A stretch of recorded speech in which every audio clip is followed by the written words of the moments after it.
Sinasabi ko na nga ba, at tumingi kayo ng tulong kay Manuel. Balak niyo kontrahin ang mutya ko sa sugat ni Aaron. Pwes, hindi kayo magtatagumpay. Pipigilan ko kayo. Ang kapal ng mukha mo magpakita.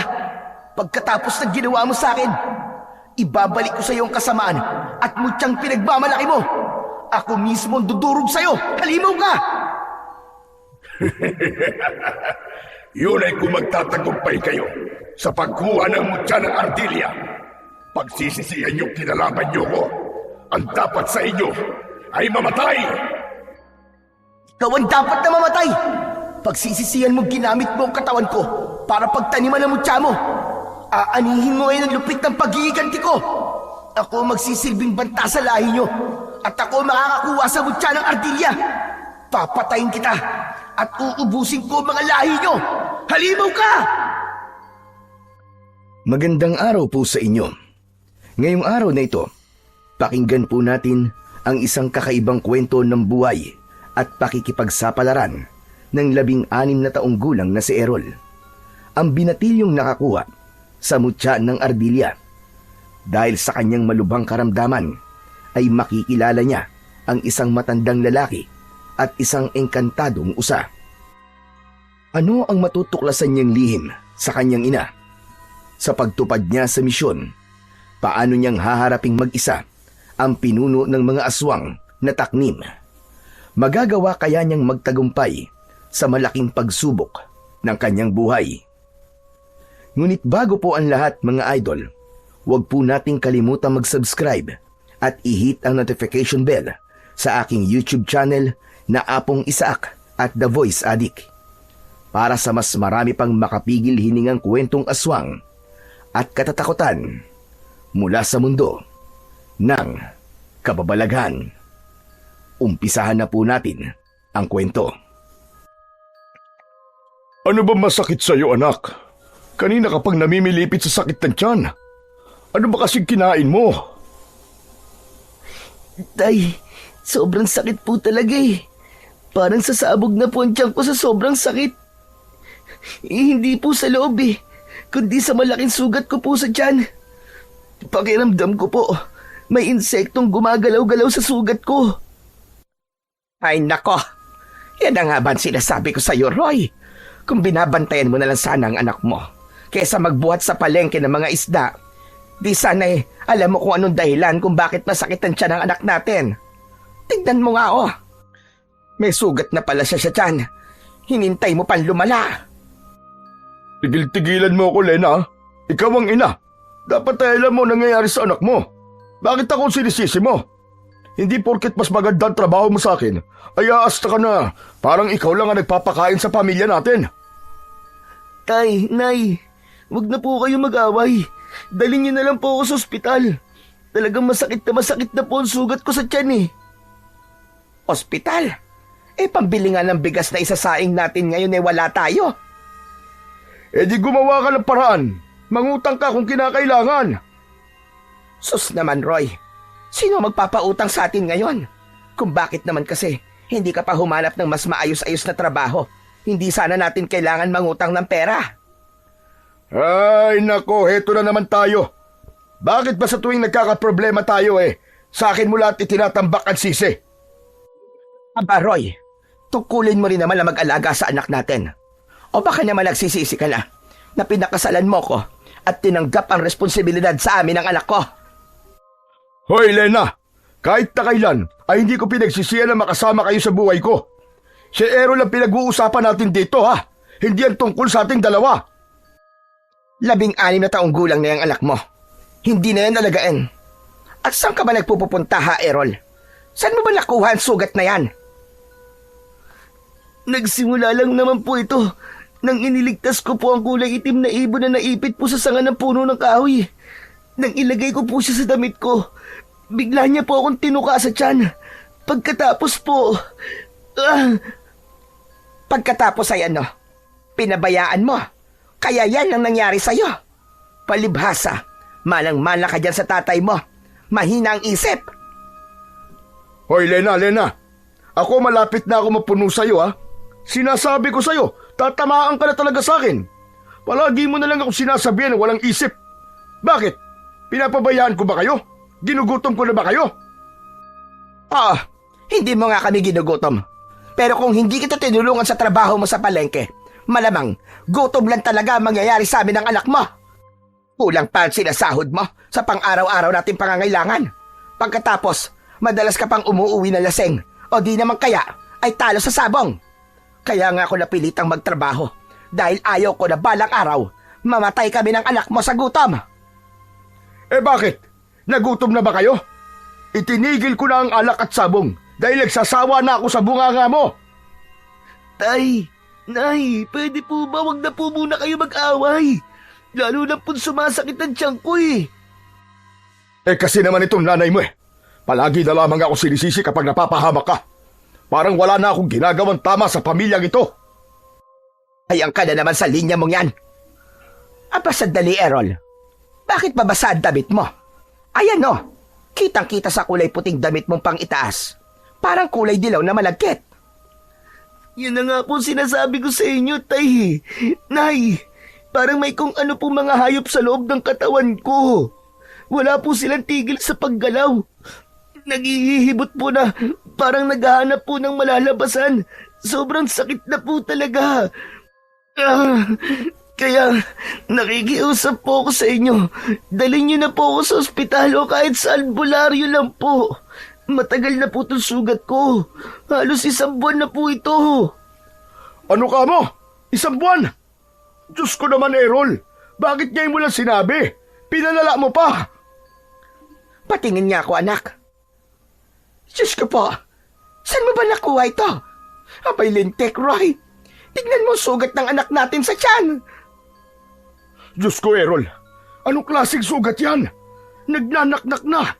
At kitang-kita pa tumitibok-tibok ang sugat mo. Ayan o, magang-magana. Namumulat nangingitim na rin ang palibot ng sugat mo. Mukhang hindi ito tuka ng ibon na. Lumaki na at malapit nang umabot sa sikmura mo. Anak, bakit ngayon mo lang sinabi kung kailan malala na? At parang nabubulok na ang laman ng sugat mo. Yan na nga ba sinasabi ko sa'yo, Lene? Hindi mo inaalagaan ang anak natin. Aba, at ikaw naman, wala kang kwenta ka ba? Ang hayop na ito, kung makapagsalita ka alam mo'y nagagampanan ng pagiging ama niya. Bakit? Tama lang naman na sinasabi ko. Ikaw lang ang nakita kong ina na hindi alam ang mga nangyayari sa anak. Tumigil na po kayo, tama na. Tama na po. Nakakapagod na madalas yung pag-aaway. Kaya nga po inilihim ko sa inyo to eh. Dahil alam kong pagtatalunan lamang nyo. Pasensya ka na anak. Sandali lang. At ikukuha mo na kita ng pamalit ng damit. Muling nahiga sa katre, nagawa sa kawayan ang may 16 na taong gulang na si Errol. Habang nararamdaman niya ang pagtibok-tibok ng kanyang sugat sa tiyan. Totoo ang sinabi niya kanina na kung hindi sumakit ng sobra ang sugat niya, ay hindi siya dadaing sa kanyang mga magulang. Dahil alam niyang pagtatalunan lamang ng mga ito ang tungkol sa kanya at hindi nga siya nagkamali. Labandera ang kanyang inang si Aling Lena at magbubuhat naman ng mga banyerang isda ang kanyang amang si Mang Roy sa palengke. Madalas ng mga ito na pagtalunan ang konting kita ng kanyang ama. Pero alam naman niyang ginagawa lahat ng kanyang ama para lang maibigay sa kanila ang pangangailangan ng kanilang pamilya. Ang kanya namang ina ay nagiging mainitin na ang ulo sa tuwing maliit ang iniaabot na sahod ng kanyang ama. Kaya ang ginagawa na lang ng kanyang ama ay aalis na lamang sa bahay at babalik kapag tulog na ang kanyang ina. Kaya naman natuka ng ibon si Errol ay dahil ng gabing yon ay sinundan niya ang kanyang ama sa kakahuyan. Hindi ito pinakain ng hapunan ng kanyang ina, kaya't balak niya sanang dalhan ito ng makakain. Kaya lang ay nangyari yun sa kanya. Aksidente siyang tinuka ng ibon na tinulungan niya, kaya napauwi siya ng maaga. Ang napapansin niya sa sugat niya sa tuwing sumasapit ang gabi, saka lang ito nagtititibok sa sakit. Ilang sandali pa ay bumalik na ang kanyang ina.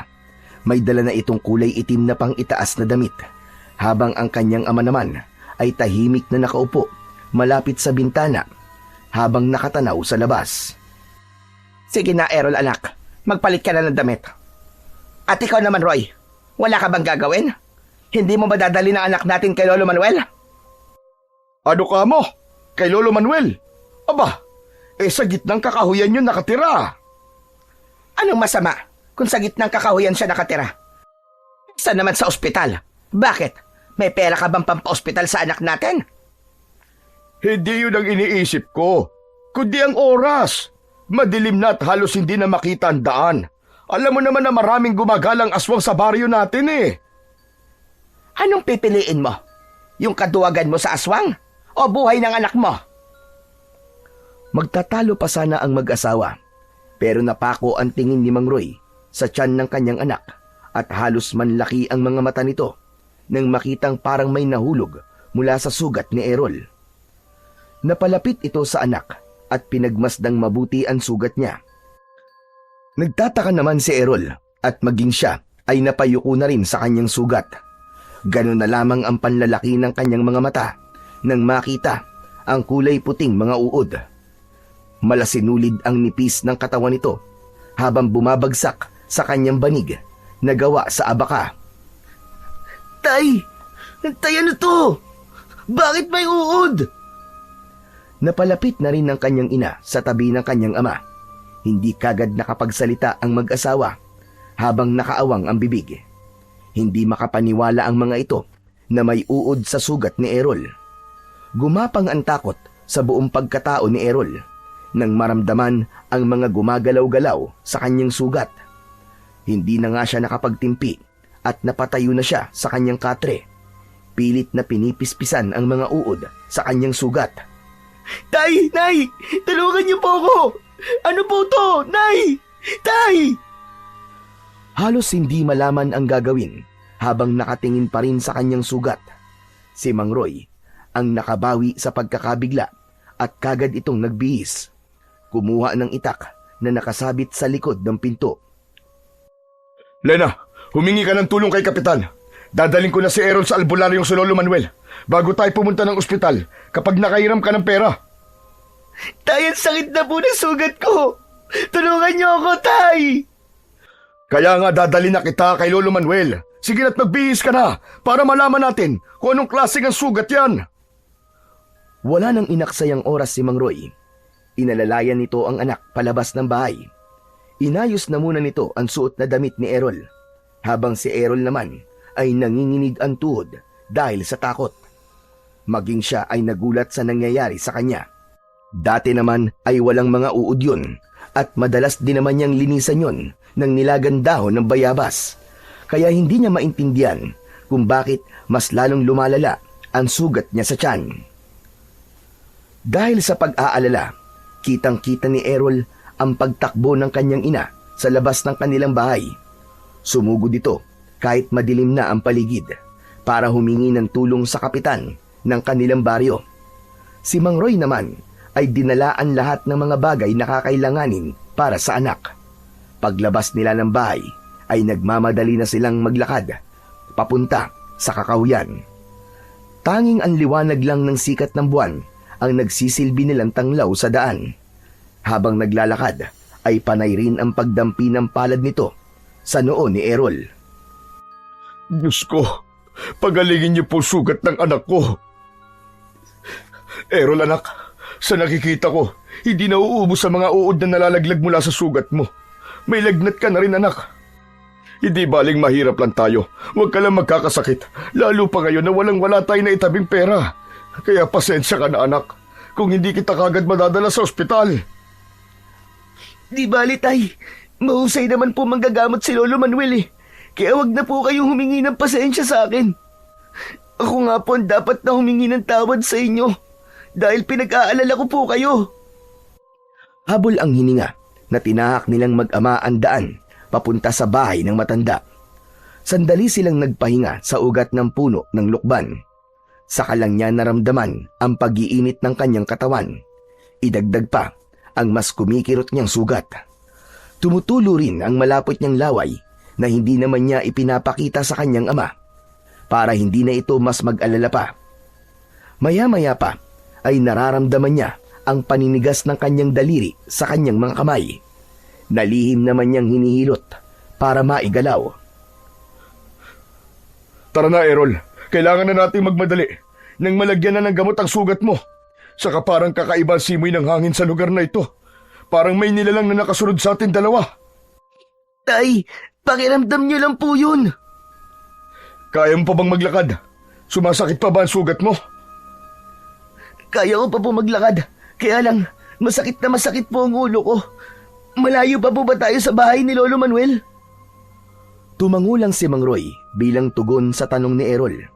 Nagsimula na ulit silang maglakad at pinasok naman nila ang madilim na bahagi ng kakahuyan. Kasunod nun ay ang malawak na taniman ng palay. Habang naglalakad ay panay na rin ang linga sa huli ang daan ni Errol. Nararamdaman na rin niya ang nararamdaman ng kanyang ama. Lalo pa at may naririnig na siyang yabag ng paa na sumusunod sa kanila. Sakalang nabaling ang atensyon ni Errol sa daan na bahagyang nasisikatan ng liwanag ng buwan hanggang pagsapit sa gitnang kagubatan kung saan natatanaw naman niya ang taniman ng palay. Biglang napahinto sa paghakbang si Mang Roy at mabilis na hinila sa braso ang nakatayong si Errol. Halata sa kanyang ama ang pagmamadali sa paghakbang na parang may nakita itong nakakatakot na nilalang. Tay, bakit po tayo nagmamadali? Huwag ka ng maraming tanong, anak. Basta't bilisan mo na lamang ang paglalakad. Ang daang-daang paghakbang ng mga paa ni Errol ay nauwi sa pagtakbo. Panay din ang linga nila sa paligid. Inihanda ng kanyang ama ang itak habang tumatakbo sila. Halata ang takot sa nanginginig nitong kamay. Maya-maya pa ay tumambad sa kanilang dinaraanan ang isang nilalang na abala sa pagkain ng hayop. Nagkikikisay ang baboy ramo sa lupa habang sinisibasib ng nilalang ang dugo nito. Nakadapang nakasubsob sa liig ng hayop ang nilalang. Sarap na sarap ito sa paghigop ng dugo. Habang ang mga kuko sa kamay ay nakabaon sa tiyan ng baboy ramo. Saglit silang napahinto sa pagtakbo at hindi makagalaw sa kinatatayuan. Naparalisa ang tuhod ni Errol habang nanlalaki ang mga matang nakatingin sa nilalang na nakatalikod sa kanila. Pero ang mas ipinagtaka niya sa kanyang sarili ay ang biglang pagkulo ng kanyang sikmura. Nakaramdam siya ng gutom at uhaw habang iniisip kung gaano kasarap ang iniinom na dugo ng nilalang. Hindi nito nararamdaman ang presensya nilang mag-ama dahil abala ito sa paglantak sa katawan ng baboy ramo. Napapalunok ng laway si Errol habang pinagmamasdan ang paraan ng pagkain ng aswang sa katawan ng kaawa-awang hayop. Lalo na nang winakwak na nito ang tiyan ng baboy ramo gamit ang matutulis nitong mga kuko. Humakbang sila paatras habang naririnig nila ang tunog ng pagmuya ng halimaw sa lamang loob ng baboy ramo. Habang si Errol naman ay gusto nang lumapit sa kinaroroonan ng nilalang at makiagaw na rin sa kinakain ng aswang. Pero bigla silang tumilapon sa damuhan habang ang kanyang ama ay bumagsak sa ugat ng puno. Nabitiwan ni Mang Roy ang hawak nitong itak at namimilipit sa sobrang sakit ng likod. Tay! Tumayo ka, anak! Umalis ka na! Pumunta ka kay Lolo Manuel! Humingi ka ng tulong sa kanya! Bilisan mo! Hindi pinansin ni Errol ang sinabi ng kanyang ama.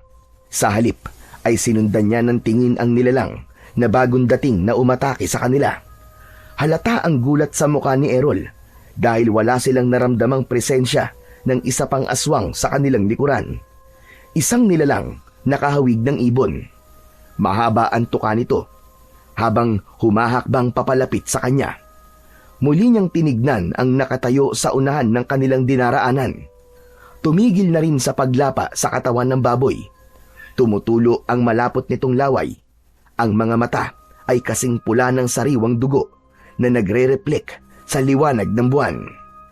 Dahil madilim ang bahaging kinatatayuan ng halimaw, tanging ang kumikislap lang nitong mga mata ang nagbigay ng palatandaan kay Errol na aswang ang nanakit sa kanila. Nakita niyang pinilit ng kanyang ama ang tumayo. Sabay takbo papalapit sa kanya. Diyan ka lang sa likod ko, Errol. Kapag nakakita ka ng pagkakataon, tumakbo ka na. Iligtas mo na ang sarili mo. Tay, hindi kita iiwan dito. Humakbang pasulong ang dalawang halimaw na ang agwat kay Errol ay dalawang dipa. Pangiwi-ngiwi ang muka ng halimaw na parang natutuwa sa kanila. Humarang ang kanyang ama sa unahan niya at matapang na pinagbabantaan ang dalawang halimaw. Nakatingin lang ang mga ito kay Errol na parabang lampasan ang tingin sa kanyang tiyan. Naaamoy ng mga ito ang sugat niya. Inilabas ng mga ito ang malasangan nitong mga dila habang dahan-dahang humahakbang papalapit sa kanila. Paatras namang humahakbang ang mag-ama habang hindi inaalis ang tingin sa dalawang halimaw.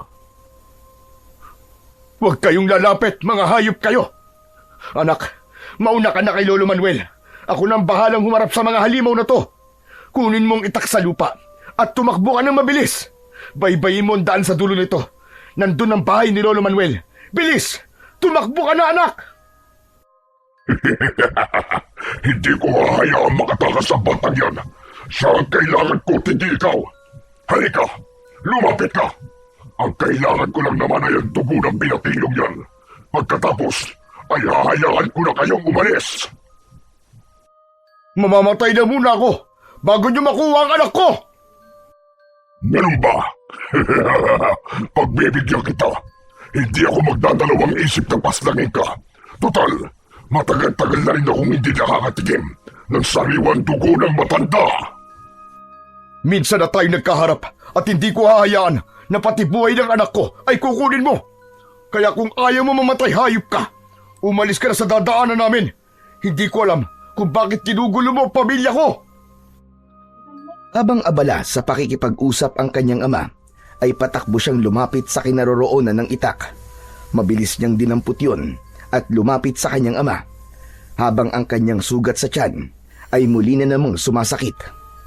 Tumayo siya sa unahan ng kanyang ama at itinutok niya ang kanyang itak sa aswang na nagsasalita, habang ang kasama nito ay nananatiling nakatayo sa likod ng halimaw na parang hinihintay lang ang utos ng pinuno nito.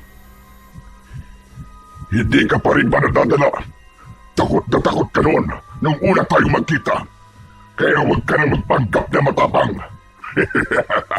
Akala mo ba ay magtatagumpay ka sa pagtakas sa binatilyong yan? Kahit saan pa kayo magpunta, maaamoy at maaamoy ko ang sugat niya sa katawan. Kung ganun, ikaw ang may gawa nito sa tiyan ng anak ko. Gusto mo bang patunayan ko pa? Sa isang iglap ay bigla itong nagsaibon. Hindi siya maaaring magkamali. Ito ang ibon na tinulungan niya at tumuka sa kanyang tiyan. Dala ng bugso ng kanyang damdamin ay bigla niya itong sinugod. Muntik tamaan ang kanina pang nakatayong halimaw, subalit nakailag ito. Galit na galit si Errol na kahit naririnig niya ang boses ng kanyang ama ay hindi siya nagpaawat. Sakto, sa pagbabalik ng anyo nito bilang isang taong ibon, pinagsususuntok nito ang kanyang tiyan. Pasadsad sa lupa na bumagsak si Errol habang namimilipit sa sakit. Walang hiya ka! Anong ginawa mo sa anak ko? Mabilis na inagaw ni Mang Roy ang itak sa kamay ni Errol at ang kanya namang ama ang sumugod sa pinuno ng halimaw.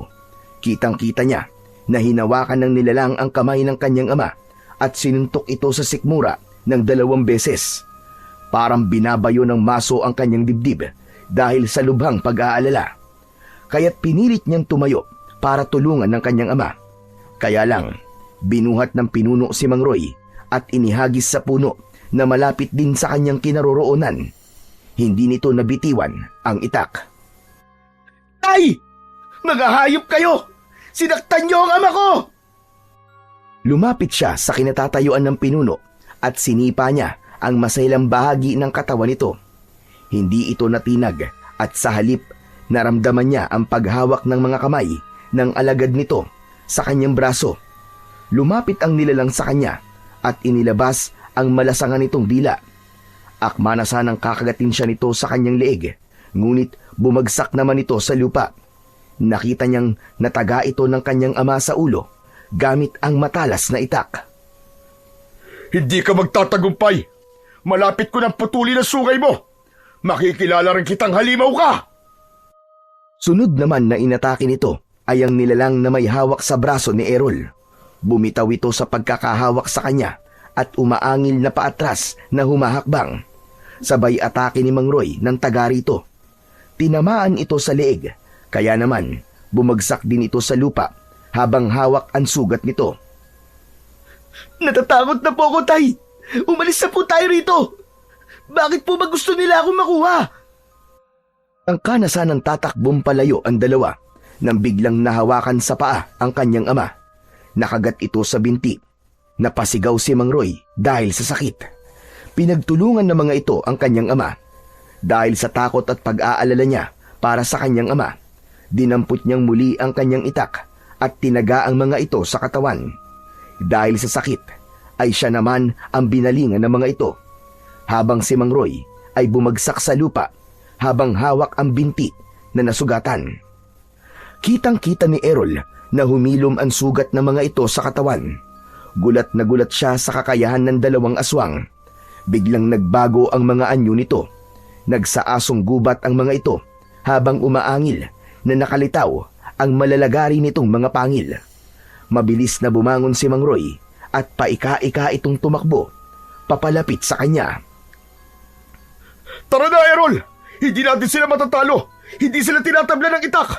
Ano pang hinihintay mo? Tumakbo ka na! Uli na para humakbang papalayo si Errol dahil mabilis na silang inatake ng mga aswang. Lumukso ang kulay puting asong gubat. Sakto ang bagsak sa unan ng kanilang daan.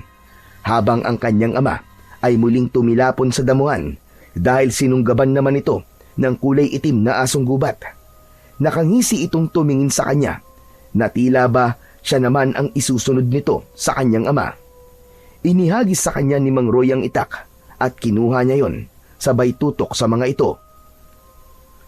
Huwag kayong lalapit, mga hayop kayo! Kundi, ibabaon ko sa inyo ang itak na to! Mas lalong lumapad ang pagkakangisi ng dalawang asong gubat habang umaangil na parang asong nauulol. Maya-maya pa ay lumapit na ulit sa kanya si Mang Roy at ito na mismo ang humawak sa itak. Sumugod ito sa dalawang asong gubat para bang sanay na sanay ito sa pakikipaglaban sa mga ito. Ilang beses din itong nagpasirko-sirko sa ere para umatake sa mga kalaban kahit may iniinda itong sakit sa paa. Nagawa nitong makipagsabayan sa mga aswang. Sinuntok nito ang kulay puting asong gubat sa muka. Bumagsak ito sa lupa, kasunod naman ng kanyang pagtaga sa kulay itim na asong gubat. Bumagsak ito sa lupa, kasunod ng paglukso ni Mang Roy at tinamaan naman ito ng taga sa tiyan. Ubod lakas nitong ibinaon ng itak sa nakahigang kulay itim na asong gubat. Ibinaon ni Mang Roy ang talim nito sa dibdib ng aswang. Hindi pa ito nasiyahan at sa pamamagitan ng pagtalon ay mas ibinaon pa nito ang itak sa dibdib nito. Nanginginig ang kamay ng aso habang pilit na tinatanggal ang nakabaon na itak sa dibdib nito, ngunit hindi nito maalis-alis. Katapusan na ng pambibiktima mo kasama ng pinuno mo. Hindi ka nabubuhay ng tama mo sa dibdib dahil pinuntirya ko na ang puso mong halimaw ka. Binalingan ng kanyang ama ang pinuno ng aswang na nakahiga pa rin sa lupa. Bigla itong nagsaibon at lumipad naman papunta sa nakatayong si Errol. Naramdaman na lang ni Errol na may magaspang na kamay ang sumakal sa kanyang leeg. Nang ito ay magsataong ibon, umangat ang kanyang paa sa lupa. Sinipa niya ang masailang bahagi ng katawan ng aswang, pero dahil sa maikli ang kanyang mga paa, ay nauwi lang sa wala ang pagpupumiglas niya. Napansin niyang dahan-dahang lumalapit ang kanyang ama sa gawin nila. Nang lilingon na ang halimaw, ay mabilis na tinakbo ng ama niya ang kinatatayuan ng aswang. Nakita niyang tinaga nito ang ulo ng aswang, kasabay din ang pagtaga sa brasong may hawak sa leeg ni Errol. Naihagis ng nilalang ang katawan ni Errol. Kasama siyang bumagsak sa damuhan ng halimaw. Naramdaman niya ang masakit na pagtama ng kanyang likod sa lupa. Maliksing kumilos ang kanyang ama para sana itarak ang talim sa dibdib ng aswang. Ngunit bago pa man maibaon ang talim ay nagsaibon na ulit ito at lumipad sa impapawid. Dismayadong napasipa sa damuhan si Mang Roy bago tumingin sa nakahigang anak. Halika na anak, kaya mo bang tumayo? Sigurado kong hindi na babalik yun. Tay, paano niyo po nagawa yun? Kapag isa ka ng ama at nasa sitwasyon kang katulad dito, lalabas din ang tapang mo para ipagtanggol ang iyong anak. Hindi sila nagbibiro, Errol. Balak nilang patayin ka at alam kong may kinalaman ang sugat mo sa tiyan. Kaya kailangan natin pumunta sa bahay ni Lolo Manuel para humingi na ng tulong. Inalalayan siyang tumayo ng kanyang ama kahit nararamdaman pa rin niya ang sakit ng sugat sa kanyang tiyan.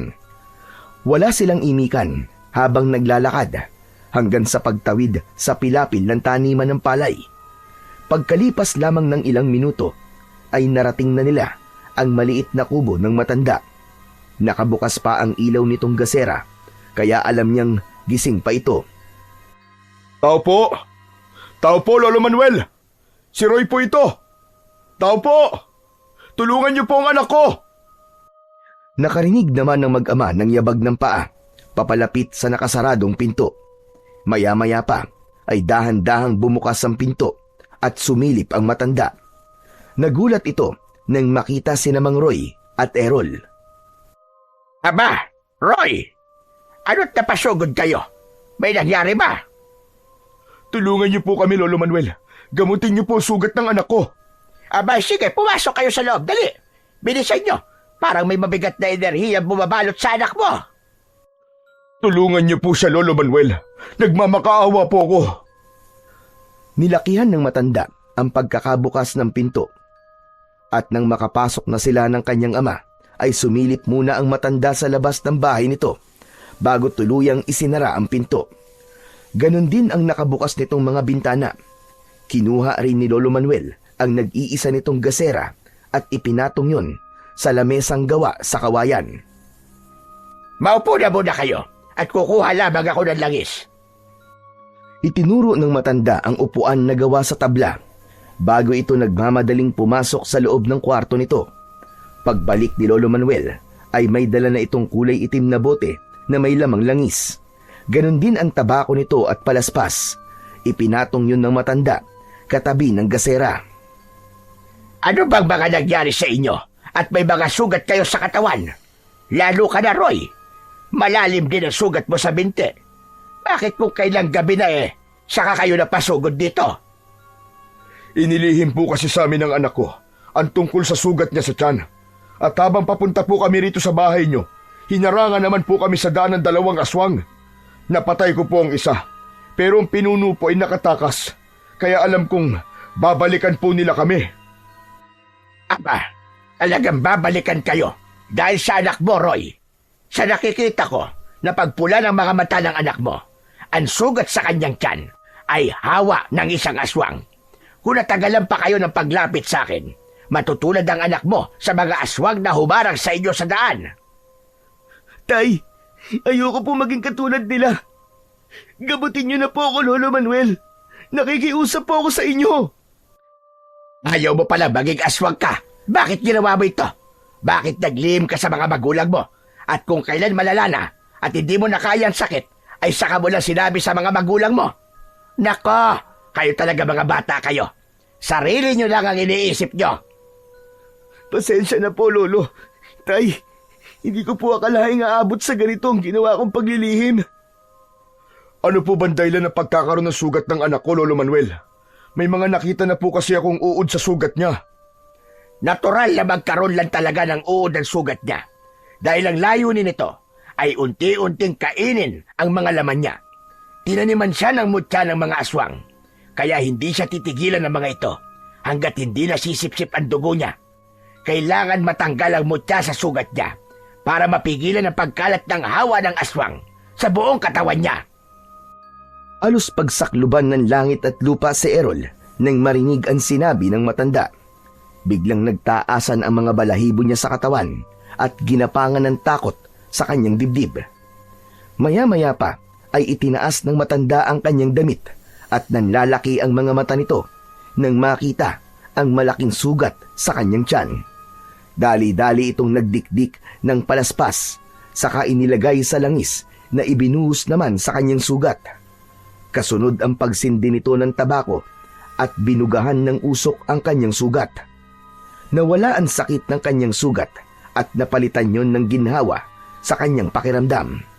Nang muli niyang tinignan ang kanyang sugat, ay wala na ang mga uod na gumagapang. Namatay ang mga ito sa langis na ipinahid ng matanda. Nang maibalik na ng matanda ang kanyang damit, ay saka naman nagsalita ang nag-aalala niyang ama. Paano po matatanggal ang mutya ng aswang sa sugat ng anak ko, Lolo Manuel? Ngayon, ang magagawa ko lang ay pigilan ang sakit sa sugat niya. Kailangan niyang humanap ng kontra sa mutya. Isang mutya na magpapalabas sa mutyang nakabaon sa sugat niya. Lolo Manuel, ano po bang klaseng mutya?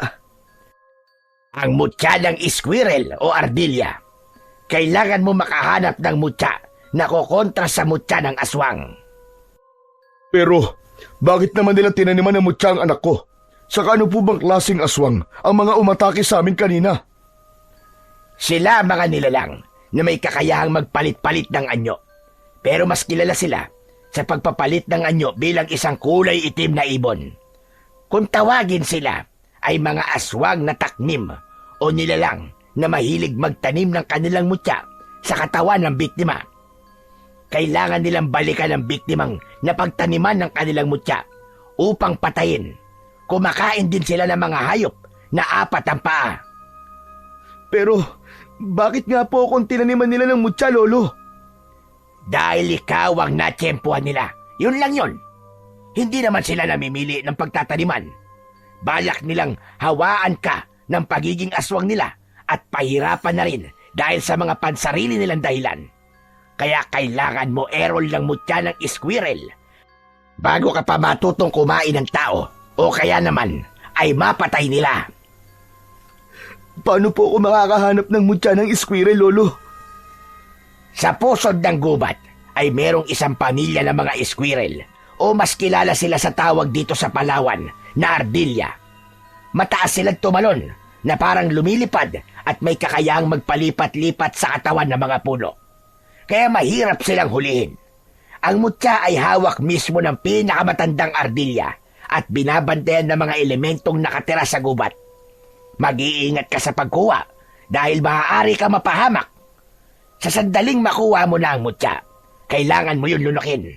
Sa ganung paraan, unti-unting lalabas sa sugat mo ang kulay itim na bato na may mutya ng aswang. Lolo Manuel, sasamahan ko po ang anak ko. May sandata po bang may pantatapat sa mga nilalang na nagbabantay sa mutya ng ardilya? Oo, Roy. Pwede mo siyang samahan para makakuha ng mutya. Pero hindi mo siya pwedeng tulungan na harapin at kalabanin ang tagapagbantay nito. Isa siyang engkantadong usa o taong usa. Kaya nararapat na matalo ito ng mismong kukuha ng mutya. Tay, natatakot po ako. Baka mapahamak lang po ako dun. Kaya mo yan, anak. Kesa maging aswang ka habang buhay. Wala kang pagpipilian. Kailangan mong gumawa ng paraan para gumaling ka. Bukod pa ron, ay magtataglay ka ng kapangyarihang tatalo sa mga aswang na taknim. Ikaw ang magsisilbing banta sa kanilang buhay kung sakaling magtagumpay ka sa pagkuha ng mutya. Pansamantala lang ang pagkawala ng sakit sa sugat mo. Babalik din ang kirot niyan pagkalipas ng 2 araw. Kaya mas makabubuting ngayon pa lang pumunta na kagad kayo sa gubat na yon habang hindi pa natatapos ang oras para sa mga engkanto. Samantalahin nyo ang pagkakataong nasa mundo sila ng mga tao. Tumayo ang matanda at iniwan silang mag-ama na natitigilan. Bumundo ng kaba sa dibdib ni Errol dahil likas sa kanya ang pagiging matatakutin. Naniniwala naman siya sa mga engkanto pero ito rin ang mga nilalang na mas kinatatakutan niya kesa sa mga aswang. Nag-aalalang napahaplos ng palad ang kanyang ama sa likod niya. Kung pwede lang sana, anak. Ako na ang gagawa nito para sa iyo eh. Pero dati nang naikwento sa akin ng lolo mo ang tungkol sa mutya ng mga ardilya. Marami na rin na sumubok na kumuha nito, pero lahat sila ay nabigo at nauwi sa kamatayan. Isa na nga ang lolo mo sa mga nasawi dahil binalak na niyang pumatay ng mga aswang sa baryong ito para sa katahimikan ng ating lugar. Pero tanging si Lolo Manuel lamang ang natira sa lahat na makapangyarihang manggagamot sa baryong ito. Alam niyo rin po pala ang tungkol sa mutya, Tay. Oo anak, kaya alam ko kung gaano ito kapanganib. Subalit naniniwala ako sa kakayahan mo anak. Alam kong gagabayan ka ng Panginoon para magtagumpay ka sa pagsubok na ito. Maya-maya pa ay bumalik ang matanda. May dala itong lumang latigo. Inabot nito yon sa kanya, habang ang itak naman ay dala ng kanyang ama. Kung sakaling may humarang sa inyo sa daan, o di kaya naman ay mapalaban kayo sa mga engkantadong nagbabantay sa mga ardilya, may magagamit kayong panlaban sa kanila. Marami pong salamat sa tulong nyo, Lolo Manuel. Ay, nako, walang ano man yun, Roy. Para ano pat hindi ko kayo tulungan? Dito man lang baka ganti ako ng utang na loob sa iyong ama. Tasamahan ko naman kayo, kaya hindi kayo mahihirapang hanapin ang pusod ng kagubatan sa lagusan ng engkanto. Dala ang latigo at lumang gasera ng matanda ay sumugod sila sa kadiliman ng gabi. Sa pagkakataong yun ay abot langit ang panalangin ni Errol na sana ay magtagumpay sila sa pagkuha ng mutya. Nagpasalamat din siya dahil kahit paano ay nawala na rin ang pananakit ng kanyang sugat sa tiyan. Pagkalipas ng ilang oras na paglalakad ay narating nila ang pusod ng kagubatan. Tahimik at tanging ang liwanag lang ng sikat ng buwan ang nagsisilbi nilang tanglaw. Nakita niyang umupo si Lolo Manuel sa lupa sa katapat ng puno ng akasya. Nagsindi ito ng kandila at pinagdikit ang palad habang nakadikit yun sa noon ng matanda. Kasunod ang pagbulong sa hangin na parang taimtim itong nananalangin. Bigla nilang narinig ang malakas na alulong ng mga asong gubat at nagulat sila sa maraming aso na nakapalibot sa kanilang kinatatayuan habang pinapanood ang kanilang mga ginagawa. Magtatago muna kami ng iyong ama sa likod ng puno ng akasya. Ipakita mong hindi ka natatakot sa kanila. Huwag kang mag-alala, Errol. Tinawag ko lang ang mga asong gubat para magbigay ng palatandaan kapag nasa paligid na natin ang mga engkantong nagbabantay sa mutya ng ardilya. Hinahayaan nilang maglaro ang mga squirrel sa puno at malalaman mo lang kung sino ang nagtataglay ng mutya kapag nakita mo ang kanyang mga mata na nagre-reflect sa liwanag ng sikat ng buwan. Gamitin mo ang latigo para makuha ang kanyang atensyon. Nandito lang kami anak, kung sakaling kailanganin mo ang tulong namin. Saktong pagpatay ng sindi ng kandila ang sabay-sabay na pag-alulong ng asong gubat. Lumakas ang ihip ng hangin, kasabay ang pagtigil din ng mga asong gubat sa pag-alulong. Palatandaan yon na nakalabas na sa lagusan ang mga engkantado, kasama ang mga ardilya. Napaatras siya ng akbang nang makita ang mga asong gubat na isa-isang umaalis sa kanyang harapan. Tila nararamdaman ng mga ito ang presensya ng mga engkanto. Errol, pakiramdaman mo lang ang paligid. Huwag kang matakot. Kailangan maging alisto ang mga mata mo dahil tinawag lamang sila ng orasyon ni Lolo Manuel. Hinigpitan ni Errol ang paghawak sa puluhan ng latigo, saka inilinga ang kanyang paningin sa paligid. Halos mabingi siya sa bilis ng tibok ng kanyang puso dahil sa takot. Maya-maya pa ay nakita niya ang mga ardilya na panayan lukso sa mga katawan ng puno. Papalapit din ang mga ito sa kanya na parabang gustong makipaglaro. Pero nagulat siya sa biglang paglitaw ng nakakatakot na nilalang. Kalahating tao at kalahating katawan ng usa ang engkantadong nagbabantay sa mutya ng ardilya. Hindi niya inaasahan na ganon ang muka ng elementong nakatira sa kabilang mundo. Tila nauunawaan ito kung ano ang sadya niya, kaya bigla siya nitong inatake ng sipa sa kanyang muka. Bumagsak siya sa lupa habang hindi nabibitiwan ang latigo. Napansin naman niya na pigil-pigil ni Lolo Manuel ang kanyang ama para tulungan siya. Hindi ako makakapayag na matalo ako sa labang ito. Ayoko maging aswang, kaya kailangan ko lumaban para sa mutya. Hindi ko hahayaang manalo ang kasamaan sa kabutihan. Sa pagtayo naman ni Errol, ay napansin niyang papasugod sa kanya ang kulay itim na ardilya. Matatalas ang pangil nito na mukhang daga. Balak din ng mga ito na umatake sa kanya dahil parang nararamdaman ng mga ito ang kanyang binabalak. Sa paglukso ng ardilya para kalmutin siya sa muka, ay nagawa niya yung maiwasan. Subalit inatake naman siya ng taong usa. Tinamaan siya sa kanyang sugat sa tiyan, kaya't pasadsad siyang bumagsak sa lupa habang naluluwa ang mga mata dahil sa labis na sakit. Kaya lang, dumating si Mang Gabriel, ang halimaw na una nang umatake kay Errol. Saka lumabas ang kanyang ama sa pinagtataguan nito. Sinasabi ko na nga ba at tumingi kayo ng tulong kay Manuel. Balak niyong kontray ng mutya ko sa sugat ni Errol. Pues, hindi kayo magtatagumpay. Pipigilan ko kayo. Ang kapal ng mukha mo magpakita. Pagkatapos sa ginawa mo sa akin, ibabalik ko sa iyo ang kasamaan at mutyang pinagmamalaki mo. Ako mismo ang dudurog sa iyo, halimaw ka! Yun ay kung magtatagumpay kayo sa pagkuha sa mutya ng ardilya. Pagsisisiyan ninyong kinalaban niyo pa ako, ang dapat sa inyo ay mamatay. Ikaw ang dapat na mamatay! Pagsisisihan mo ginamit mo ang katawan ko para pagtaniman ng mutya mo. Aanihin mo ngayon ang lupit ng pagiganti ko. Ako ang magsisilbing banta sa lahi nyo at ako ang makakakuha sa mutya ng ardilya. Papatayin kita at uubusin ko mga lahi nyo. Halimaw ka! Kasama ang 5 alagad nitong aswang na taknim, sumugod ang mga ito sa kinaroroonan nilang mag-ama. Idinamay ng mga ito ang nakatayong engkantadong nagbabantay sa ardilya. Ang pinuno ng aswang ang unang sumugod kay Errol. Iwinasiwas nito ang kamay na may mahahabang kuko para sana ay kalmutin siya sa leeg. Subalit naiwasan niya yon at hinagupit niya ito ng kanyang latigo. Tinamaan ito sa leeg kaya't bumagsak ito ng pasadsad sa lupa, habang si Lolo Manuel naman ay nanatiling nakatago sa likod ng punong kahoy.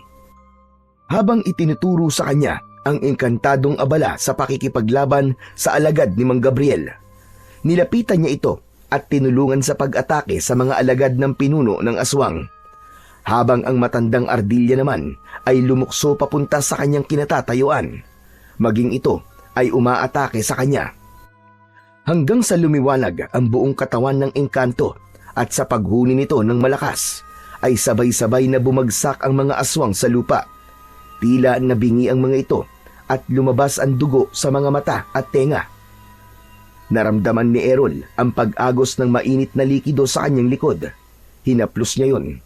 Ganon din ang mga dugong umaagos mula sa kanyang sugat sa tiyan. Napasulyap sa kanya ang engkanto. Tila lampasan ang tingin nito sa kanyang tiyan na parang nakikita nito ang kanyang sugat. Akma na sanang lalapit ito sa kanya nang mula sa likod ay biglang tumayo ang pinuno ng mga aswang para saksakin ng matulis nitong kuko ang likod ng taong usa. Mabilis siyang tumayo at hinagupit ng latigo ang kamay ng aswang. Kaya bago pa nito maisakatuparan ang gagawin sa engkantado, ay nailigtas na niya ito. Anak! Sa likod mo! Sa paglingon ni Errol ay sinalubong naman siya ng alagad ng taknim.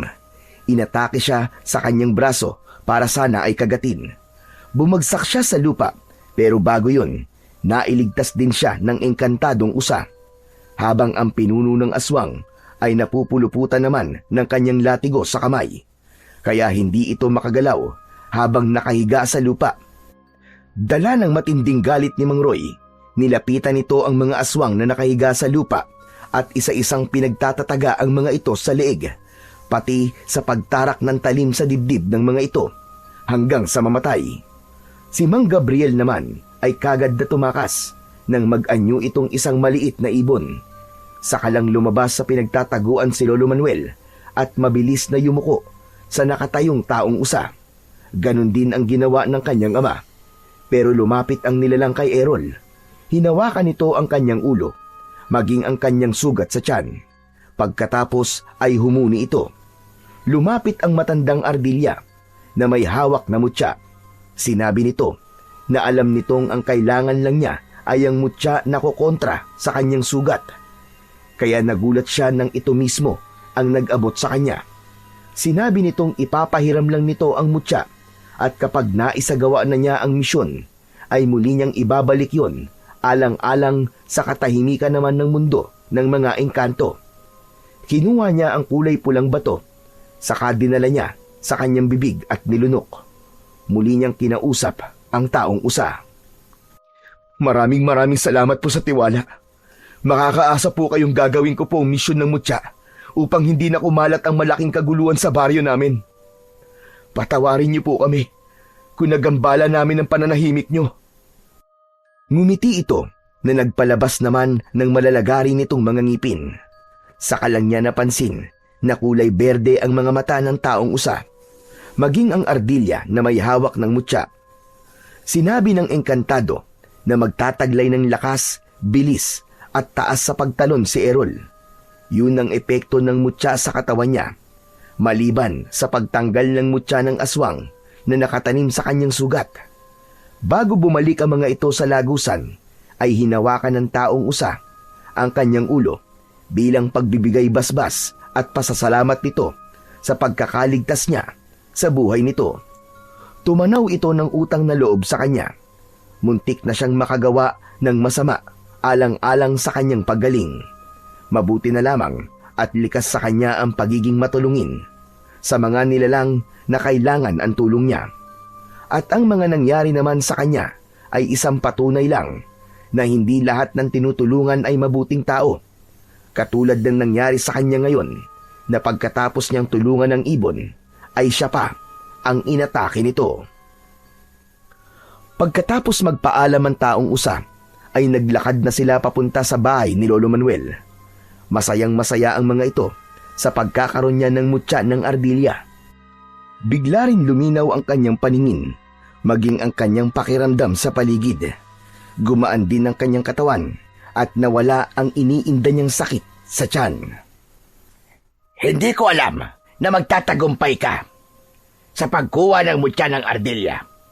Ang pagpapakita lang pala ng kabutihan ang magiging sandata mo para magtagumpay ka. Hindi ako makapaniwala, anak, sa tapang na ipinakita mo kanina. Hindi ko naman po ito magagawa kung wala po ang tulong yung dalawa. Kaya lang, kasama ng mutya na ito ay ang isang misyon na kailangan kong ubusin ng masasamang nilalang sa baryong to. Ang hindi lang talaga malinaw sa akin, anak, ay kung bakit sa'yo itinanim ng aswang na yon ang iniingatan nilang mutya. Kung sakaling lumabas na ang mutya ng mga taknim sa sugat ng anak ko, ano na po mangyayari sa bato, Lolo Manuel? Mawawala ang kakayahan ng may-ari ng mutya na makapagpahilom ng kanilang sugat. Madali na siya mapapabagsak.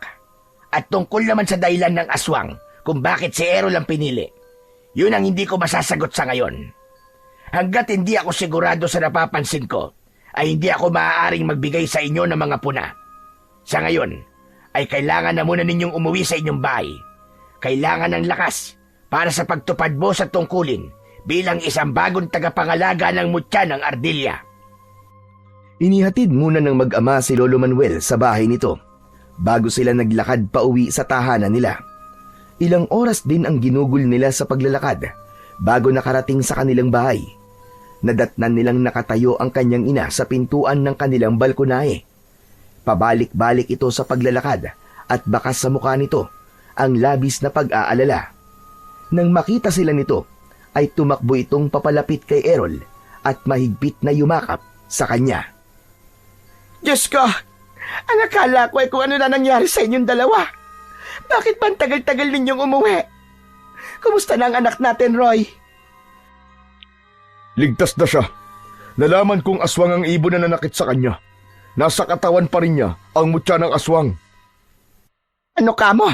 Mutya ng aswang? Tsaka teka, bakit may mga sugat kayo? Pumasok na muna tayo sa loob ng bahay, Lena. Pagod kami ng anak mo. Saka ko na lamang ikikwento sa'yo mga nangyari sa amin. Nauna nang pumasok sa loob ng bahay si Mang Roy, habang naiwan naman silang mag-ina. Habang si Errol naman ay mahigpit na hinawakan ang latigong nasa kamay. Inalalayan siya ng kanyang ina na pumasok sa loob ng kanilang bahay hanggang sa kanyang silid. Sige na anak, magpahinga ka na muna. At bukas na lamang natin pag-usapan ang mga nangyari sa inyo ng iyong ama. Saka ito lumabas sa kanyang kwarto habang maingat na isinasara ang kanyang pinto. Maya-maya pa ay narinig niya ang mahinang yabag ng paa ng kanyang ina papalayo sa kanyang silid. Bigla niyang naramdaman ng pagod at antok, kaya naman inihiga na niya ang kanyang katawan sa katre.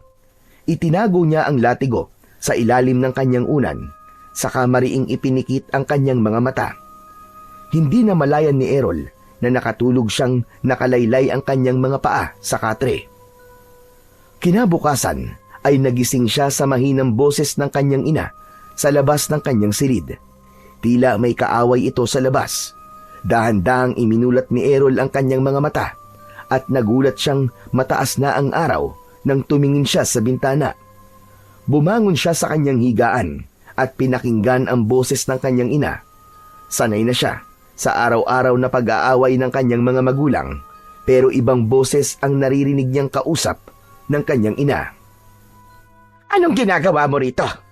Ang kapal ng mukha mong tumuntong sa pamamahay ko pagkatapos ng mga ginawa mo. Bakit?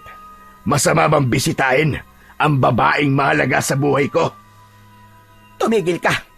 Makakaalis ka na. Bago ka pa maabutan ng asawa ko at marinig ka ng anak ko.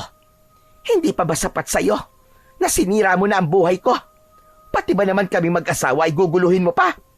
Umalis ka na at huwag ka na magpapakita sa akin kahit kailan. Hindi ako makakapayag na ipagtabuyan mo na lang ako ng basta. Babawiin kita sa lalaking ipinalit mo sa akin. Anong ipinalit ang sinasabi mo? Kahit na kailan, hindi naging tayo. Walang tayo. Kaya yan ang itatak mo sa isip mo. Igilan mo na ang panggugulo sa amin. Tahimik na ang buhay ko. Pwes, hindi mo mararanasan ang katahimikan sinasabi mo, Lena. Gagawin kong miserable ang buhay mo. Huwag mong hintayin na may mangyaring masama sa asawa at anak mo. Kaya bibigyan pa kita ng pagkakataong mamili. Sumama ka sa akin, kapalit ng buhay na mag-ama mo. Subukan mo na nasaktan ang mag-ama ko. Lalong-lalo na ang anak ko. At pagsisisihan mo ang gagawin mo. Isinusumpa ko yan. Ako mismo ang papatay sa'yo. Hindi na ako natatakot sa banta mo, Lena. Tandaan mo ang sinabi ko. Alam mong hindi ako nagbibiro. Aking ka lang at wala nang ibang makikinabang sa'yo. Hindi mo ako pag-aaring hayop ka. Umalis ka na sa harapan ko. Dahil kung hindi, sisigaw ako at ipapahuli kita sa mga pulis. Kapag hindi ka pa tumigil sa panggugulo sa akin, gagawin ko ring miserable ang buhay mo. Babalik ako, Lena. At sa akin ka rin babagsak. Halos manginig ang katawan ni Errol dahil sa palitan ng salita ng kanyang ina at ng lalaking kausap nito. Hindi alam ni Errol na may pinagdadaanan palang ganun ang kanyang ina. Napasilip siya sa siwang ng kanyang pintuan at sakto yun na nakita niya ang lalaking balbas sarado at nakakatakot ang itsura na parang hindi papahuli ng buhay. Bago ito lumabas ng pintuan ay nag-iwan pa ito ng nakakatakot na pagngisi habang nakatingin sa kanyang ina. Mabilis niyang nahila ang pinto ng kanyang silid at hinabol niya ang kakaalis lang na lalaki, pero pinigilan siya ng kanyang ina. Hinawakan siya nito sa kanyang braso. Anak, huwag mong sasabihin sa tatay mo mga narinig mo kanina, ha? Nay, sino po ang taong yun? Dati ko siyang manliligaw at nagbayad ng malaking halaga sa mga magulang ko para pakasalan ko siya. Pero hindi ko siya mahal, anak. Tumakas ako sa bahay ng mga magulang ko at lumayo sa kanya. Hindi ko naman akalaing masusumpungan niya ako rito para manggulo. Kailangan malaman po ito ni tatay.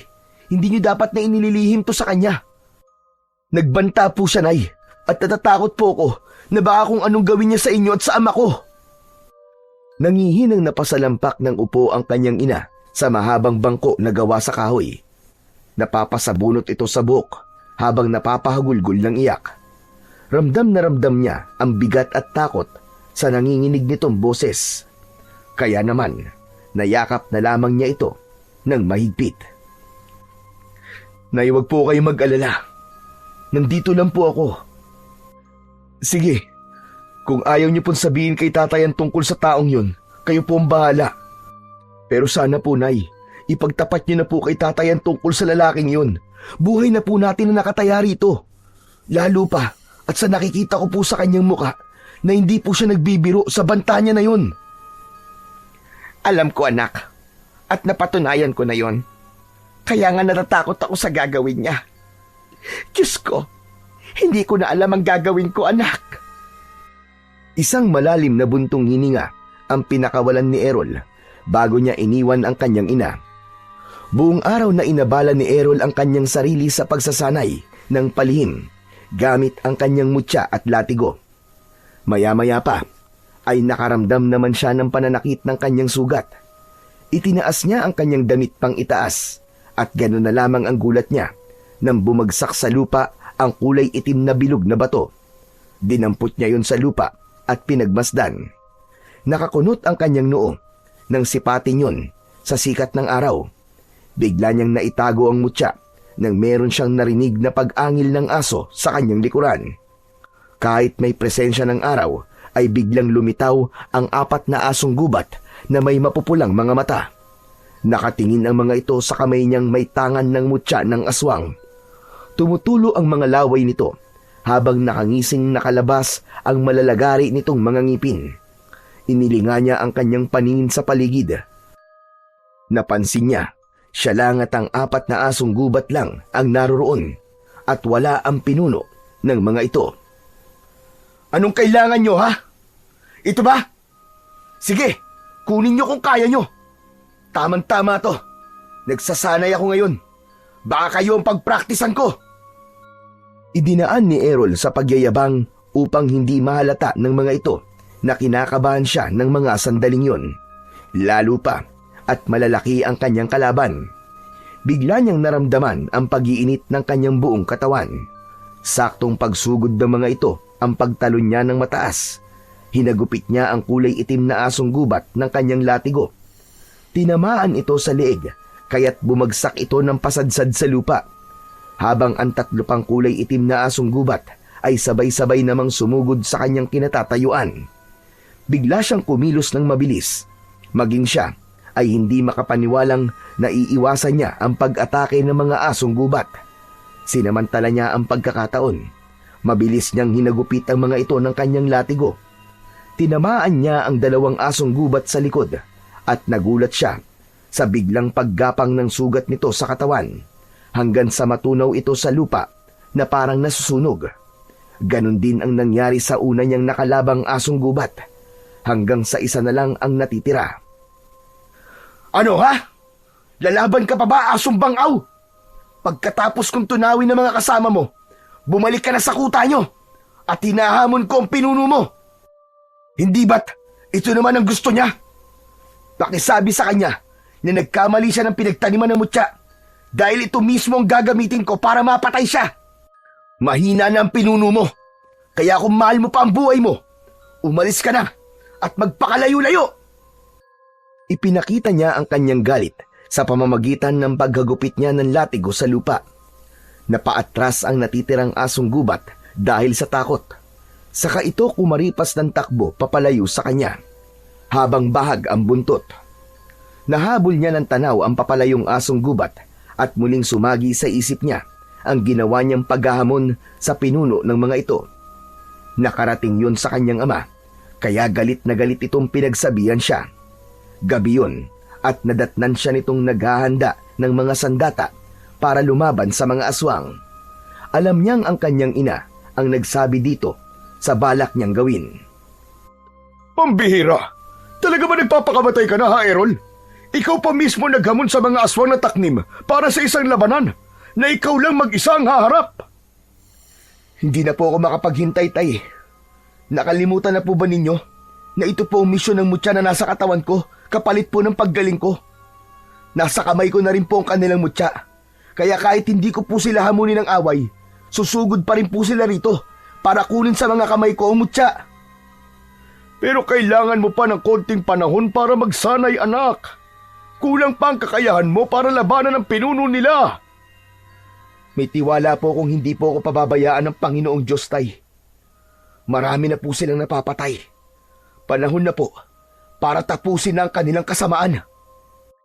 Biglang bumukas ang pinto ng kanyang silid at pumasok ang kanyang ina. Bakas sa mukha ni Aling Lena ang pag-aalala para sa anak. Samantalang si Mang Roy naman ay halata ang pagtitimpi ng galit sa ginawa ni Errol.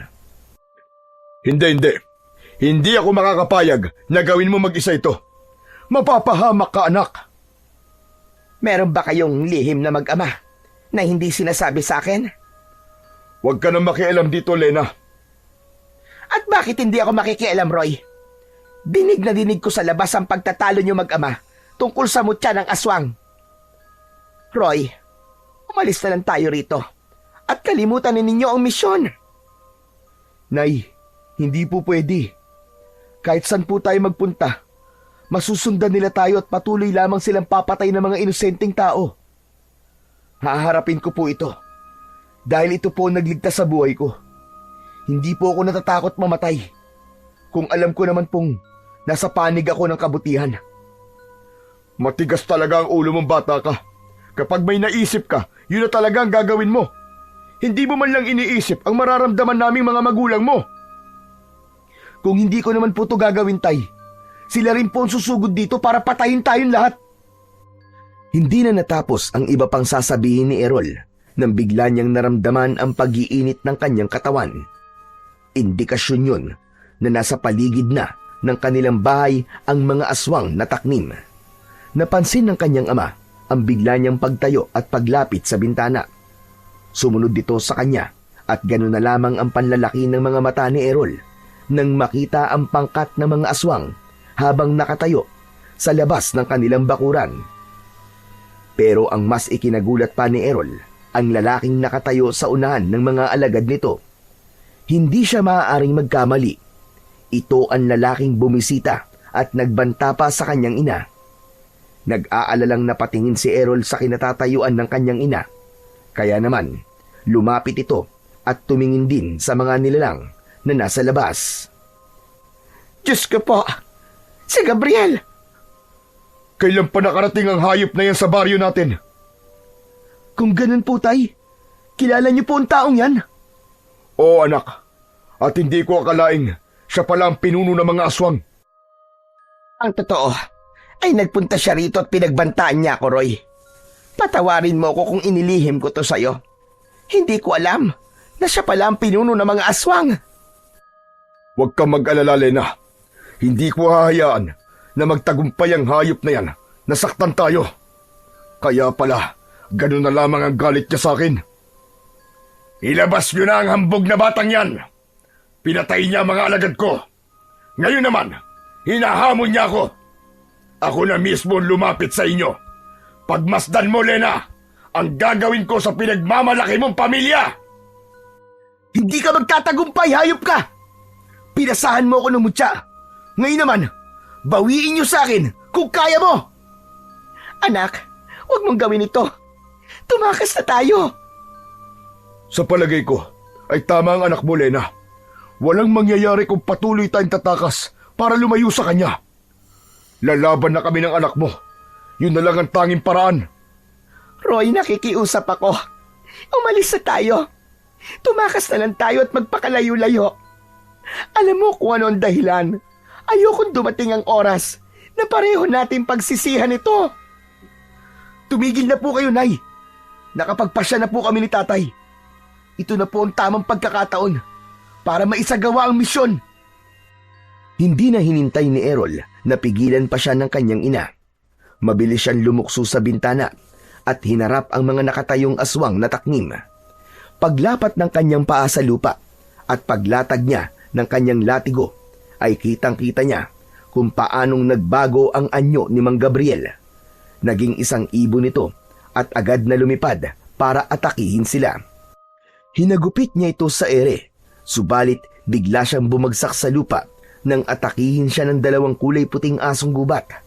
Akma na sana siyang kakagatin sa katawan nang biglang lumukso ang kanyang ama sa paanan niya at walang pag-aalinlangan na tinaga nito ang mga asong gubat. Tinamaan ang aso sa likod at bumagsak ito. Kaya naman, mabilis na bumangon si Errol at parang walang nangyari na nagawa niyang maakyat ang puno.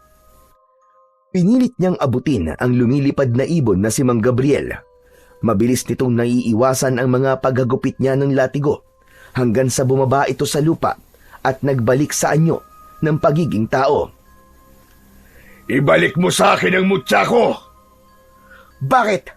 Natatakot ka ba na baka kapag nasugatan ka ay hindi mo na kayang pagalingin ang sarili mo?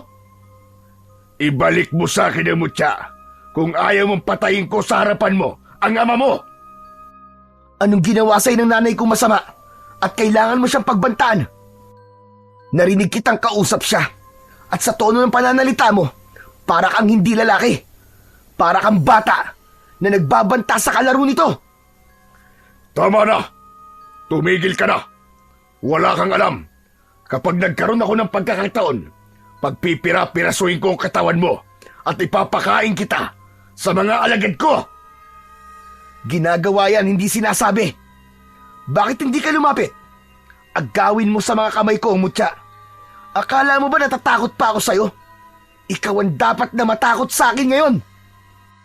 Inilabas ni Errol ang kulay itim na bato ng mutya sa kanyang bulsa. Kaya mas lalong naging agresibo ang pagsugod nito sa kanya. Habang ang kanya namang ina ay panay ang sigaw sa bintana. Takot na takot itong humihingi ng tulong sa mga kapitbahay. Kaya lang, walang gustong makialam. Lahat sila ay takot sa mga aswang.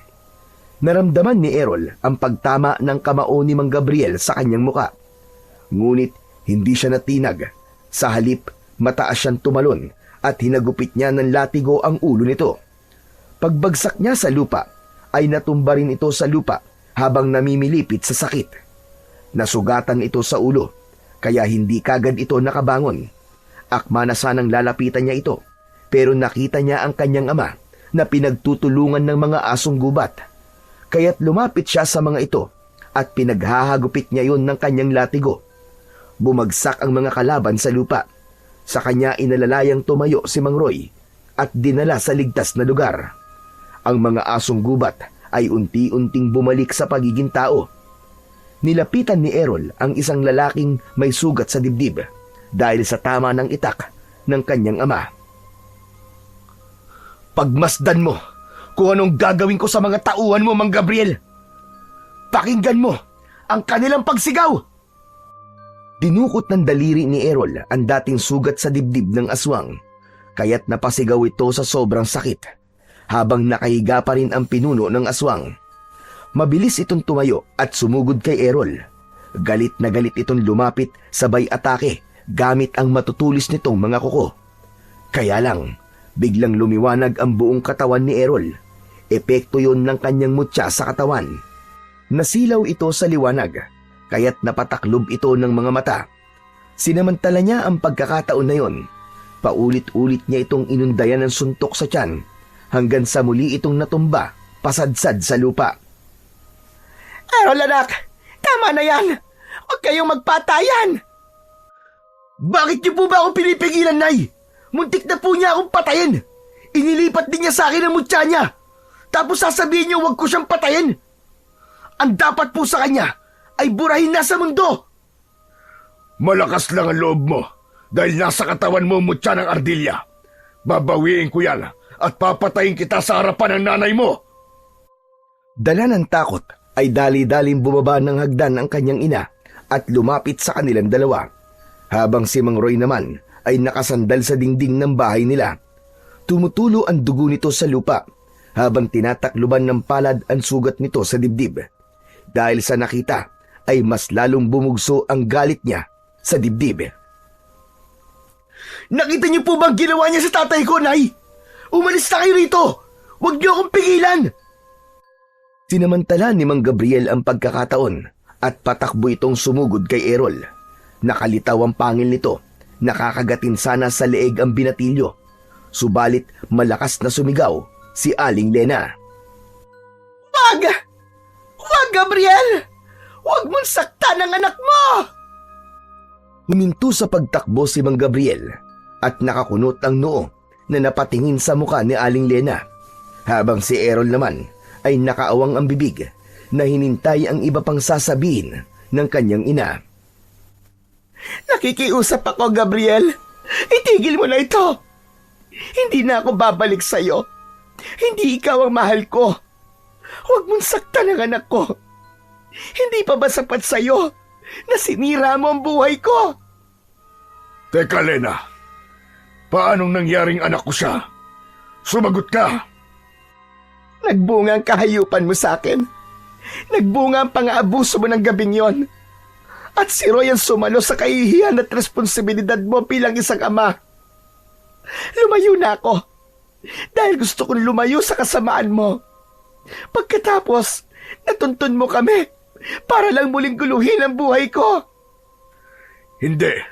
Hindi totoo yan. Nagsisinungaling ka lang para hindi ko siya paslangin.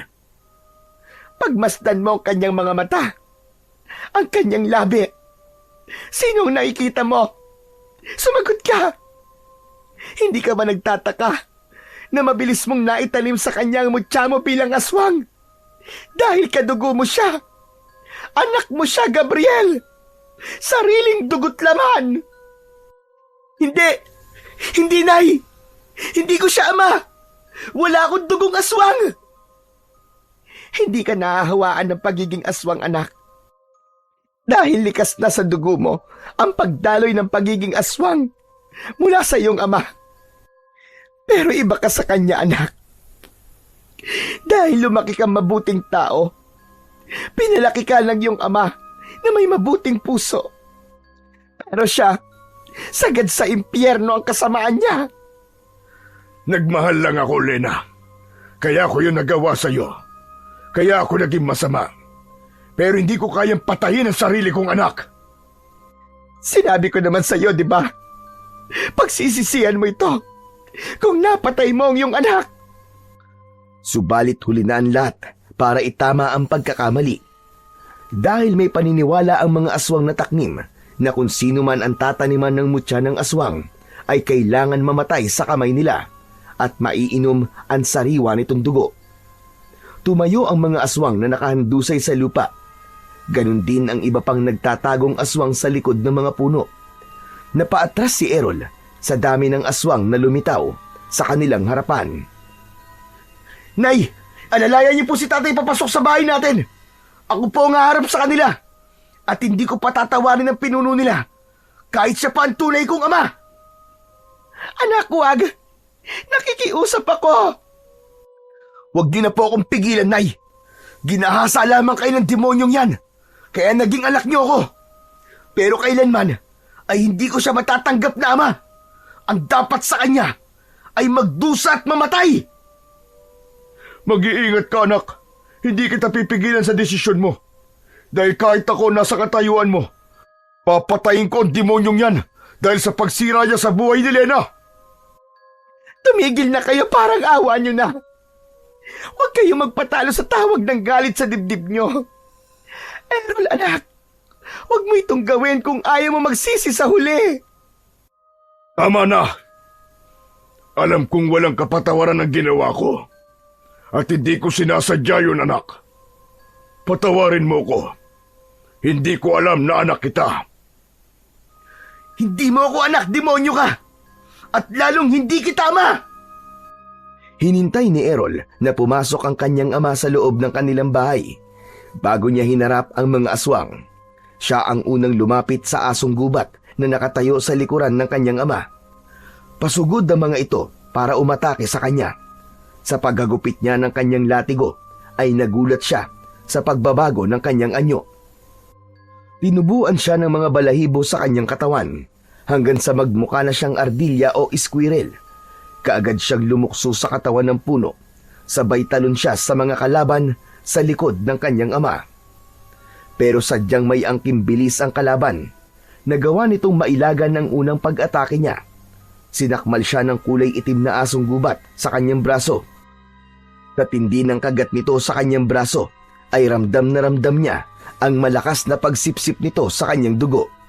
Napasigaw siya sa matinding sakit, kasabay ng pagganti niya ng kagat sa braso nito, hindi para inumin ang dugo, kundi para matanggal ang bibig nito sa balat niya. Nabitiwan niya ang latigo at bumagsak yon sa lupa. Nagulat pa siya sa biglang pagsigaw ni Mang Gabriel. Layuan niyo ang anak ko! Pero imbis na makinig ang mga tauhan nito sa pag-atake sa kanya, ay mas lalo lamang ang mga ito na naging agresibo. Hindi na ito nakikinig sa kanyang ama, kaya naman isa-isang kinagat nito ang sariling tauhan. Iniligtas siya ng kanyang ama. Maya-maya pa ay bumalik ang kanyang ina. May dala itong asin at sinabuyan ang mga asong gubat, kasabay ng pagliwanag ng buong katawan ni Errol.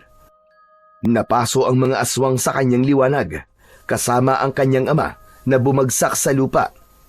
Ang ibang may mga sugat sa katawan ay nagkikikisay na parang hindi kinaya ang epekto ng mutya ng ardilya. Patawarin mo ko, anak. Napakasama kong ama. Hindi ko alam. Anak, alam mong hindi kita magagawang saktan. At pagkatapos, ako pa naging dahilan kung bakit kanila gustong patayin. Walang salitang gustong lumabas sa bibig ni Errol, dahil hanggang sa mga sandaling yon ay naguguluhan pa rin siya sa bilis ng pangyayari. Hindi niya alam kung ano ang mararamdaman niya. Kailangan umalis na kayo sa lugar na ito, Errol. Isama mo ang iyong ina. Pati na ang iyong amang si Roy. Kumilos na kayo. Nakikiusap ako. Bilisan niyo na. Tumakas na kayo. Biglang namutla ang muka ni Mang Gabriel nang mapansin ang paglaki ng sugat nito sa dibdib. Pinilit nitong tumayo habang nakaharang sa kanyang unahan. Nakaharap ito sa sariling alagad.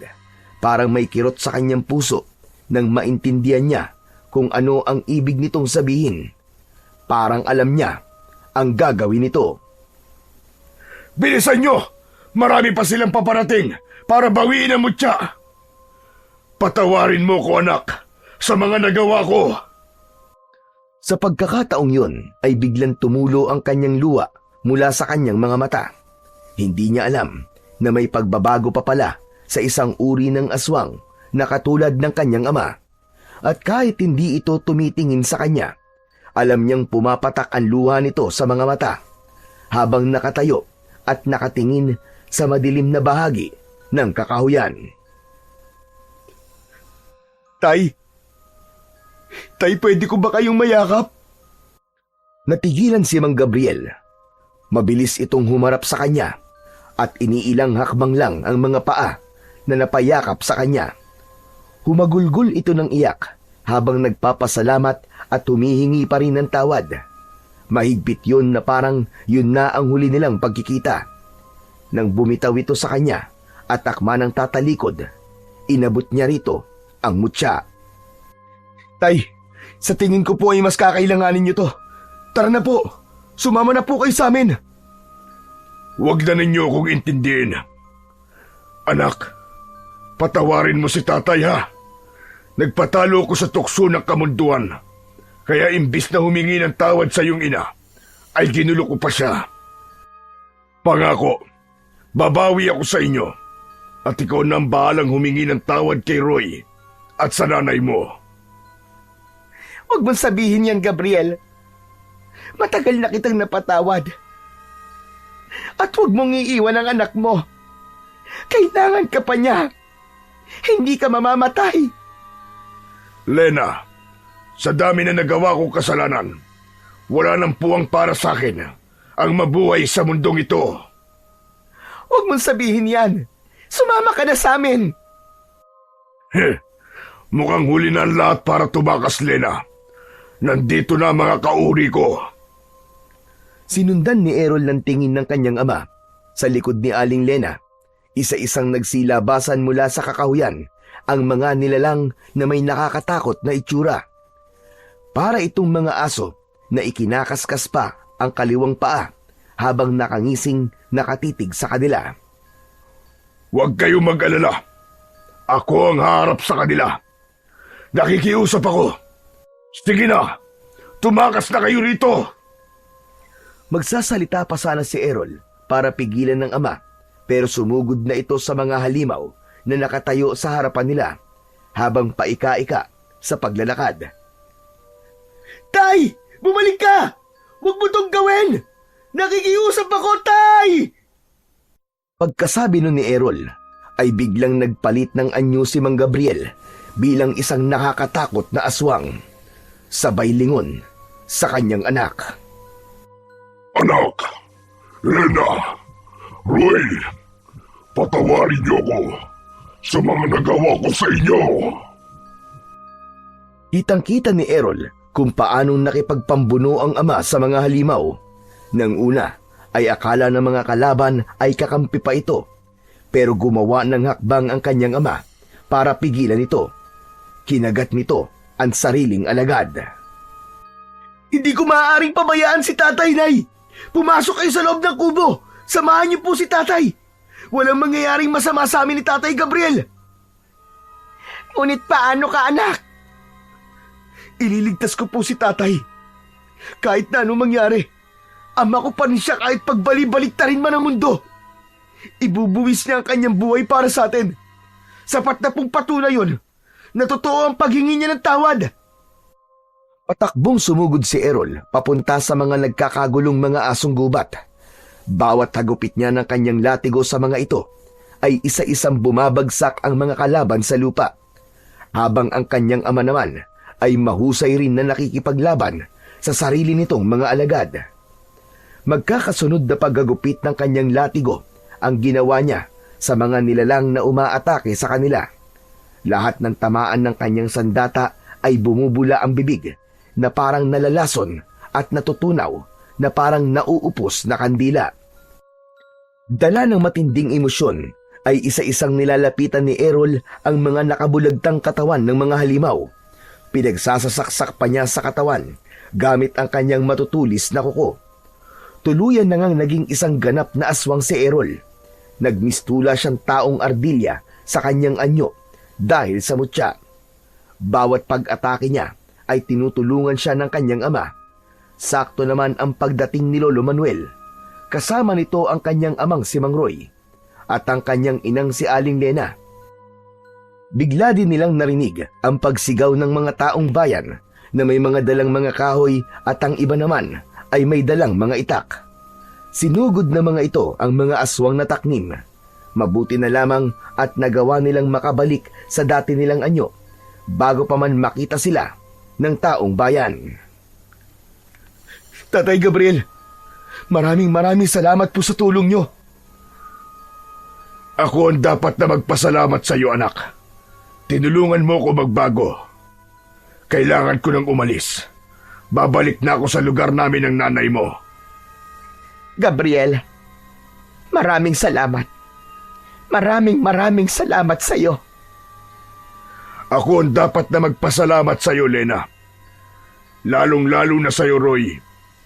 Maswerte si Lena at ikaw ang kanyang pinakasalan.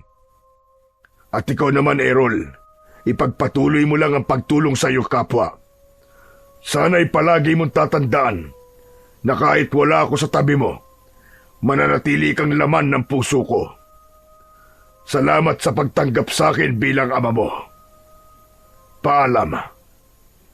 Nang maubos ng taong bayan ang mga aswang, ay sinamahan naman sila ni Lolo Manuel para bumalik sa pusod ng kagubatan. Katulad ng kanilang napagkasunduan, muling ibinalik ni Errol ang mutya ng ardilya. Maaaring walang halos ginampanan ang kanyang mutya sa katawan, pero naging daan yon para lumiwanag ang isip ng kanyang ama.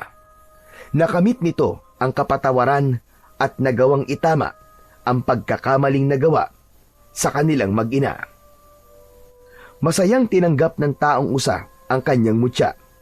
Pagkatapos ay may iniabot ito sa kanya, isang buhay na ardilya o squirrel. Sinabi nitong alagaan niyang mabuti ang ardilya dahil may kakayahan daw itong pumigil sa paglabas ng kanyang tunay na anyo bilang isang aswang. Isa raw yung pabuya sa ginawa niyang pagtupad sa kanyang pangako. Kung ganun po una pa lang, ay alam ni ninyong isa akong aswang? Tumango-tango ang taong usa at sinabi nitong hindi lahat ng aswang ay masama. May karapatan pa rin silang mabuhay at tulungang hindi maging masamang nilalang. Hindi ko akalaing sa kauna-una ang pagkakataon ay nagkamali ako sa iyo, Errol. Akala ko ay dahil sa mutya, kaya ka may hawa ng aswang.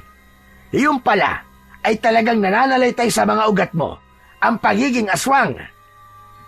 Wala pa rin naman nagbago. Siya pa rin ang anak ko, Lolo Manuel. Sobra siyang nagpapasalamat sa pagtanggap sa kanya ni Mang Roy bilang isang anak. Kahit na hindi niya ito totoong ama. Kahit na kailan ay hindi nito ipinaramdam sa kanya na hindi siya nanggaling dito. Masaya silang naglakad pabalik sa kanilang tahanan. Magmula ng gabing yon ay kumalat ang balita tungkol sa mga aswang na taknim. Naging sikat si Errol bilang isang binatilyong nakakuha ng mutya ng ardilya na lumaban sa mga aswang. Ngunit hanggang sa kasalukuyan ay itinatago pa rin ni Errol sa mga kababaryo niya ang kanyang pagiging aswang. Pero ganun pa man, ginagamit niya ang pagiging aswang sa pagtulong sa kanyang kapwa, laban naman sa mga masasamang tao o sa mga aswang na manggugulo sa kanilang baryo. 2 beses sa isang buwan na dinadalaw siya ng kanyang ama at naging maganda naman ang pakikitungo nila rito. Lalo pa at tuluyan na nga itong nagbago. Patunay lamang ito na kahit gaano pa kasama ang isang tao ay may pagkakataon pa rin na magbago. Kahit na ang isang aswang.